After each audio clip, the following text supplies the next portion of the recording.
안녕하세요. 오늘은 필라이트 자서전 7번째 이야기를 나눠보도록 하겠습니다. 개인적으로는 이 내용을 나누는 게 가장 편하고 좀 재밌기도 한 것 같습니다. 내용 자체가 좀 흥미진진하고 좀 경쾌하잖아요. 뭔가 좀 꿈에 부풀어 있는 분위기도 있기도 하고, 그래서 이제 나누기 좋은 내용이 아닌가 싶어서 나누고 있습니다. 자, 오늘도 흥미진진한 내용이 역시 담겨 있습니다. 한번 나눠보도록 하겠습니다. 필라이트가 1962년에 일본의 오니치카 타이거라는 회사에 가서 배포 좋게 마치 어느 미국의 회사의 중역인 것처럼 찾아가서 협상을 했습니다. 자, 그런데 그 협상 결과는 이제 소포물이 와야 되는데, 이제 오니치카 타이거에서 보낸 소포물, 그래서 그 소포물에 있는 신발을 보고 선택을 하면 그 이제 신발을 계속 보내주기로 하고, 필라이트는 이제 미국에서 그걸 팔면 되는 거죠. 근데 이제 안타깝게도 소포는 오지 않았습니다. 근데 여기서 이제 필라이트의 자세가 좀 대단한 부분이 있는데, 초조하잖아요. 사실은 사람이라는 게. 그런 큰 협상을 했으면 곧바로 집에 가서 결과를 확인하고 싶었을 텐데, 또 이제 세계 일주 할 건 또 다 하고서는 집으로 돌아왔습니다. 그리고 소포가 안 온 것을 보고 곧바로 이제 시간 낭비를 하지 않고 이제 조언을 친구, 그 아버지의 친구분이셨죠. 그 CEO로 계신 이제 또 전문적인 그분의 조언을 들어서 회계사 준비를 해서 이제 회사에 들어갔습니다. 그래서 일을 시작을 했고요. 매우 바쁘게 일을 했다고 제가 지난번에 말씀을 드렸습니다. 매일 일주일에 6일씩 12시간 이상씩 일을 했다. 자, 그런 상황에서 이제 마침내 이제 놀라운 소식이 전달이 됩니다. 1964년 초, 그러니까 새해가 시작되는 때쯤에 소포가 왔다라는 연락을 필라이트가 받게 됩니다. 자, 필라이트는 직감적으로 오니치카 타이거에서 보냈구나 라고 하면서 너무 신난 나머지 이제 다음날 창고에 가서 이제 직접 받아와야 되는데, 그때 당시 시스템이 그렇습니다. 그 창고의 문이 열기 전에 너무 빨리 아침에 가서 일찍부터 기다렸다고 합니다. 그만큼 이 사람은 회계사로서의 일을 열심히 하고 있긴 했지만 마음속에는 항상 신발을 팔아서 그 사업을 키워가고 싶은 그 꿈이 마음속에 가득하게 있었던 것입니다. 그 열망이 이제 표출이 된 것이죠. 너무 일찍부터 이제 찾아가서 기다렸고, 정말 아니나 다를까 그 소포는 오니치카 타이거라는 회사에서 온 그 소포였다라고 합니다. 무려 1년 반이 조금 더 걸린 기간 동안 만에 드디어 소포가 온 것입니다. 그래서 집에 가서 정말 정성스럽게 조심스럽게 그 소포를 뜯어서 상자를 열어봤더니 너무 이쁜 신발 12켤레가 운동화로서 이렇게 딱 있더랍니다. 아이보리색에 빛이 감도는 흰색에 파란색 색깔이 살짝 들어간, 그러니까 그 필라이트가 그 오니치카 타이거와 협상을 할 때 블루 리본이라는 회사 이름으로 이제 소개를 했죠. 파란색이 살짝 들어간 너무 이쁘고 완성도가 높은 그런 신발 12켤레가 왔더랍니다. 그러니까 이때 당시에 일본이 전후 이제 그 이후에 복구를 하면서 집착에 가까울 정도로 이제 굉장히 섬세하고 정교한 제품들을 만들어내기 시작하던 때였어요. 그래서 세계 최고의 경제 대국까지도 올라가게 되죠. 80년대쯤에는. 아무튼 그래서 그 장인 정신을 굉장히 강조하던 때였기 때문에, 지금도 그렇지만 지금보다는 옛날 더 심했죠. 그래서 일본 그 회사도 참 대단한 게 1년 반을 준비해서 12켤레를 특수 제작을 해서 미국으로 보낸 겁니다. 그만큼 미국 시장 진출을 중요하게 생각했다라는 거예요. 첫 인상부터 정말 좋은 인상을 줘야 미국 시장을 장악할 수 있을 것이다 생각을 하고, 회사에서는 1년 반의 기간 동안에 준비를 해서 보낸 겁니다. 이 필라이트는 필라이트대로 대단한 게, 이렇게 가슴속에 큰 어떤 꿈과 소망을 갖고 있으면서도 기다릴 줄 알면서 또 시간을 허송세월하지 않고 회계사 일을 하면서 기다리고 있었던 것이었습니다. 그래서 너무 좋은 나머지 이 신발을 들고 형광등 밑에 도기도 하고 이런 각도로 보기도 하고 저런 각도로 보기도 하면서 한참 동안 잠도 잘 못 자면서 살펴봤다라고 합니다. 자, 그런데 이제 문제가 이제 다음 단계로 이제 넘어가게 됩니다. 자, 이제 사업을 해야 되는데 사업이라는 게 혼자서 할 수는 없죠. 그래서 필라이트가 이제 사람에 대한 생각을 했는데, 바로 1번으로 떠오른 사람이 이제 바우먼 코치였다라고 합니다. 이 바우먼 코치가 누구냐면, 제가 이제 말씀드렸지만 필라이트가 원래 이제 대학생 때 달리기 육상 선수였다라고 했잖아요. 그때 그 육상 선수였을 때 이제 지도 감독을 해주던 그런 사람입니다. 나이는 이제 막 40대 좀 넘었던 상태였고, 그리고 이제 그 2차 대전 때도 이제 참전했던 사람이래요. 그 이탈리아 전선에 2차 대전 때 참전을 해서 전쟁도 겪었던 아주 강인하고 카리스마 넘치는 그런 코치였다 합니다. 근데 이 사람이 왜 떠올랐느냐? 이것도 굉장히 신기하죠, 여러분. 이게 일이 진행되다가 정말 잘 풀려서 진행이 되려고 작정을 하면 이렇게 또 신기할 수가 있는 겁니다. 이 도대체 달리기 코치가 무슨 상관인데? 라고 이제 생각이 들 수가 있는데, 이 바우먼 코치란 사람의 지론 중에 하나가 신발을 이제 28g 정도만 무게를 줄여도 1500m를 달리면 25kg의 관절에 올라오는 그 충격을 줄일 수가 있다. 신발 경량화에 그렇게 관심이 많았던 코치였어요.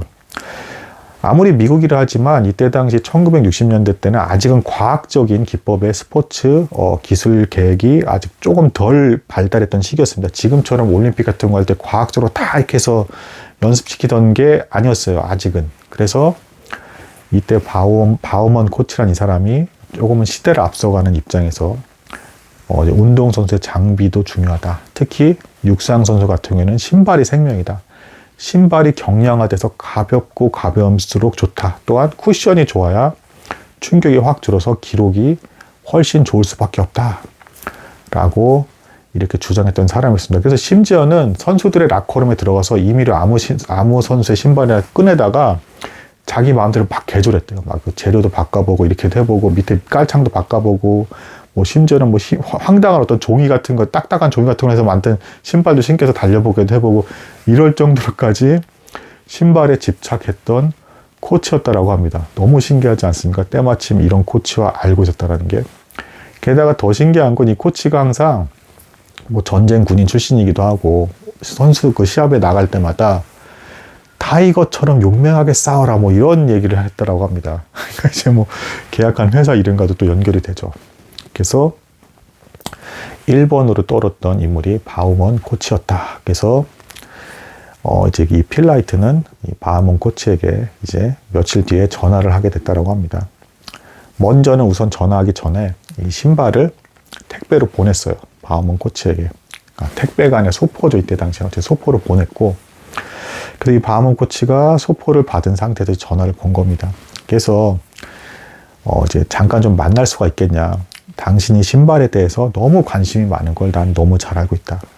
아마 흥미가 있을 거라고 생각하는데 우리 한번 잠깐 식사를 하면서 중요한 일에 대해서 한번 이야기를 진행해 보자. 뭐 이렇게 필라이트가 말을 건넸다라고 합니다. 그러니까 이 바우먼 코치 굉장히 남성적이고 말도 별로 없고 우직하게 있다가 팩폭을 날리면서 세게 말하는 그런 사람인데 필라이트를 만나줬다라고 합니다. 자, 여기서 또 한 가지 신기한 게 하나 있긴 합니다. 이 필라이트를 이게 만나주게 된 배경이 있어요. 바우먼 코치 입장에서. 왜 그러냐면 이것도 인생에서 참 신기한 부분입니다. 필라이트가 오히려 이 선수긴 했지만 이 선수들 층에서는 뛰어난 선수가 아니었어요. 오히려 좀 약간 하급 선수였어요. 그래서 하급 선수니까 실험하기 좋았던 거예요. 왜냐하면 상급 선수의 신발을 괜히 바꿨다가 기록이 확 떨어져 버리면 안 좋잖아요. 그래서 다칠 수도 있고 하니까. 그래서 오히려 실력이 좀 낮은 필라이트의 신발을 주로 맨날 마음대로 락커룸에 꺼내다가 그렇게 개조를 많이 했다고 합니다. 그러니 친분 관계도 생겼고 또 필라이트와는 신발이 매개체가 돼서 가깝기에 너무 좋은 환경이 이미 조성되어 있었던 거죠. 이것도 참 인간의 인연이라는 게 참 신기한 겁니다. 그래서 마침내는 호텔에서 만났는데 사실은 필라이트가 이제 그 바우먼 코치를 불렀을 때 굉장히 가슴이 두근두근 했다라고 합니다. 이 사람이 과연 내 사업을 하려고 하는 거에 대해서 적극적으로 동참을 할 것인가. 뭐 스포츠 신발 정도는 그렇게 신경 쓸 수 있다라고 하지만 사업에까지도 정말 신경을 써줄 것인가에 대해서 너무 긴장을 하면서 이제 그 호텔 지하에 있는 식당에서 이렇게 만났다라고 합니다. 만났는데 대화를 하자마자 대뜸 놀랍게도 이 바우먼 코치가 아예 동업을 하자 이런 말을 하더랍니다. 먼저 그렇게 얘기를 했다라고 합니다. 신발이 너무 아름답고 이쁘고 좋았다. 아예 난 당신과 사업을 같이 하고 싶다고 먼저 이렇게 얘기를 해버리더랍니다. 그래서 필라이트가 놀라면서 그동안 있었던 일에 대해서 더 상세하게 이렇게 설명을 해줬다라고 합니다. 뭐 오니치카 타이거랑 협상은 어떻게 했고, 세계 일주는 어떻게 했고, 또 이제 뭐 그리스에서는 뭐 어떤 걸 받고, 이탈리아에서는 어떤 거 받고, 뭐 이럴 때 이제 이탈리아 얘기 나오니까 또 엄청나게 공감하고, 이 사람은 전쟁 중이었기도 하고, 이렇게 하면서 서로 막 대화를 주고받고 하면서 순식간에 이렇게 가까워지면서 신발에 광적으로 또 이제 관심 있는 한 명의 엄청난 인재죠. 사실은 신발 회사 입장에서는 이런 사람과 동업을 하게 되는, 그리고 대뜸 50대 50으로 함께 사업을 진행하는 게 어때? 라고 제안을 하면서 일이 이렇게 진행돼 버리더랍니다. 참고로 이 바하먼 코치의 아주 또 재미있는 일화가 있어요. 이 사람이 얼마나 화끈하고 이제 강인한 사람이냐면 군인 출신이기 때문에 그 이제 소포를 운반하는 이제 그 우체 그 배달 회사가 지나가다가 항상 이 바하먼 앞에 그 미국식 집 보면 앞에 이제 우체통 하면 이게 있잖아요. 이렇게 그거를 난폭하게 항상 운전자 팍 쳐가지고 쓰러뜨려 버리더랍니다. 항상. 그래서 이 바하먼 코치가 당신 자꾸 남의 집 김을 파괴하지 마라. 똑바로 운전해라 하면서 막 소리쳤다라고 합니다. 근데 이 운전수는 또 운전수대로 굉장히 또 술 마시면서 막 운전하기도 하는 터프가이여가지고 계속 이거 우체통함을 쓰러뜨리더랍니다. 이렇게 운전 대충 해가지고. 그러니까 어느 날은 이 바하먼 코치가 그 우체통에 폭탄을 설치해서 사람이 다칠 정도는 아닐 만큼만 펑 터지게끔 폭탄을 장치해서 그게 실제로 펑 터져가지고 그 트럭 앞에 타이어가 하나가 날아갔다라고 합니다.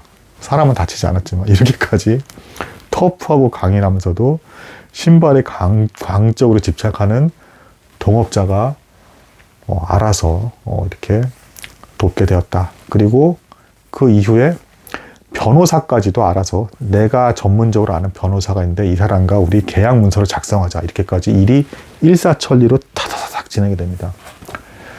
여기서 이제 하나만 더 말씀드리겠습니다. 여기서 또 일이 잘 풀리려고 하니까 또 얼마나 신기한 일이 또 벌어졌냐면 자쿠아 변호사라고 하는데 이 바하먼 코치는 너무 친한 변호사이긴 하지만 필라이트 입장에서는 이 자쿠아 변호사를 전혀 몰라요.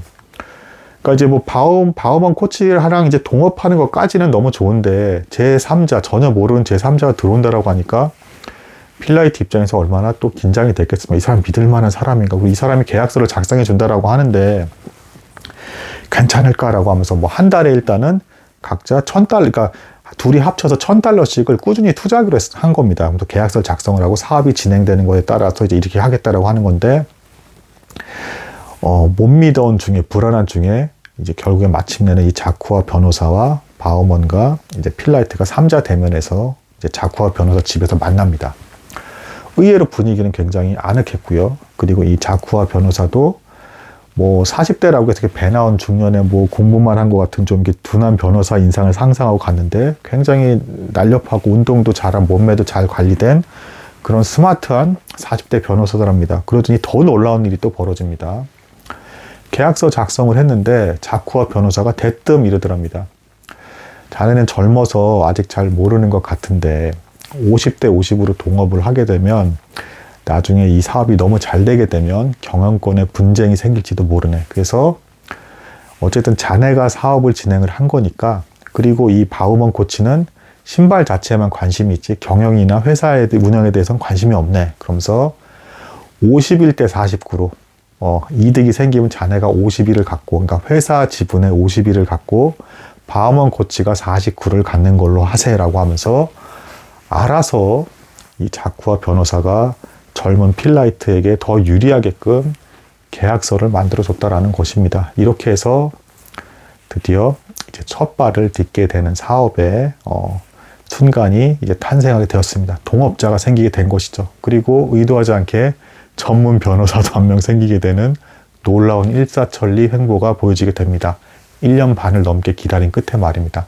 하지만 무조건 일이 잘 되라는 법은 없죠. 다음에 이제 어떤 또 이제 어려움이 생기는지에 대해서 제가 나눠드리도록 하겠습니다. 오늘은 여기까지 나누도록 하겠습니다.